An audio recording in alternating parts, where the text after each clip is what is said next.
নমস্কার বন্ধুরা, আমি বিপ্র। আজকে আমি আলোচনা করব জলপেশ মেলা নিয়ে।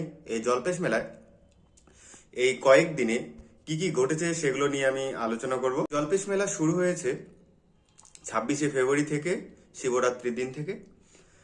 শিবরাত্রির দিনে প্রচুর লোক মন্দিরে পূজা দিতে এসেছেন এবং এই মেলা চলবে 7 মার্চ পর্যন্ত। আজকে 5ই মার্চ। আজকে দুপুর ঠিক 1টা নাগাদ জলপেশ মেলা প্রাঙ্গণে দেখা যায় যে দোকানদারেরা তাদের দোকান বন্ধ করে দিয়ে বিক্ষোভ দেখাচ্ছেন। তার কারণ হচ্ছে তাদের দাবি যে তাদের ইজরাদারি খাজনা বেশি দিতে হচ্ছে, যা গত বছরের তুলনায় অনেক বেশি।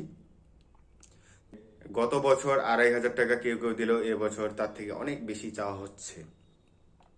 গত বছরের মতো এবছরও বিডিং ডাকা হয় জেলা পরিষদ থেকে।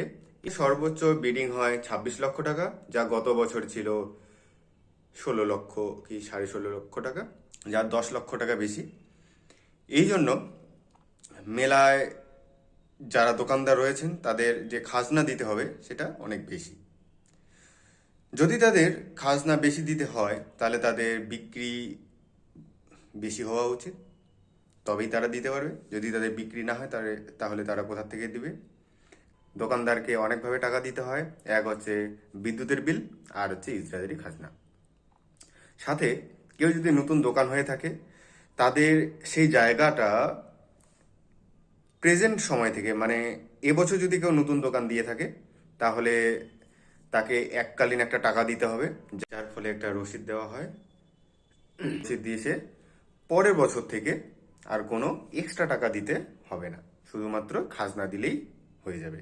খাজনা এবং ইলেকট্রিক বিল দিলেই হয়ে যাবে। পরবর্তীতে প্রশাসন গিয়ে তাদের সাথে কথা বলে এবং আজকের জন্য আপাতত খাজনা দিতে হবে না। পরবর্তীতে মিটিং করে যা সিদ্ধান্ত হবে তারপরে সব দোকানদারকে টাকা দিতে হবে।